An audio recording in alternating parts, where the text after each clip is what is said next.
અમદાવાદના આંગણે યોજનારા સૌથી મોટા અવસરની તમામ તૈયારીઓ પૂર્ણ થઈ ચૂકી છે।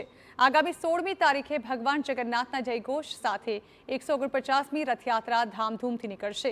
16 જુલાઈએ સવારે 4 કલાકે ભગવાનની મંગળા આરતી કરાશે। મંગળા આરતીમાં કેન્દ્રીય ગૃહપ્રધાન અમિત શાહ ઉપસ્થિત રહેશે। ભગવાનને રથમાં બિરાજમાન કરી સવારે 7 કલાકે મુખ્યપ્રધાન ભૂપેન્દ્ર પટેલ પહિંદ વિધિ કરી રથયાત્રાની શરૂઆત કરાવશે। 1000થી વધુ ખલાસી ભાઈઓ ભગવાનના રથને ખેંચશે। રથયાત્રામાં ભક્તિ, એકતા અને સૌહાર્દનો સંદેશ આપવામાં આવશે। 18 ગજરાજ રથયાત્રાનું આકર્ષણ વધારશે। ભારતીય સંસ્કૃતિ ઝાંખી દર્શાવતી 101 ટ્રક રથયાત્રામાં જોડાશે। 30 અખાડાઓ વિવિધ અંગ કસરતનું પ્રદર્શન કરશે। 18 ભજન મંડળી પણ રથયાત્રામાં જોડાશે। તો દેશભરમાંથી અંદાજે 2500થી વધુ સાધુ સંતો રથયાત્રામાં ભાગ લેશે। રથયાત્રા દરમિયાન 45000 કિલો મગનો પ્રસાદ ભક્તોને વિતરિત કરાશે। આ વર્ષે રથયાત્રાના સમગ્ર રૂટને વીમા કવચ હેઠળ પણ આવરી લેવાયો છે।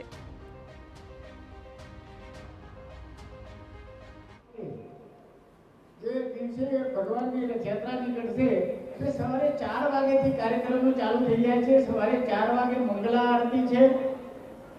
મંગલા આરતીમાં મુખ્ય અતિથિ તરીકે ભારત સરકારના ગૃહમંત્રી એवं સહકારિતા મંત્રી શ્રી અમિતભાઈ શાહ ઉપસ્થિત રહેશે। સાંજે સવારે 4:30 વાગે ભગવાન જગન્નાથજીને વિશિષ્ટ ભોગ, ખીચડી ભોગ ધરાવવામાં આવશે।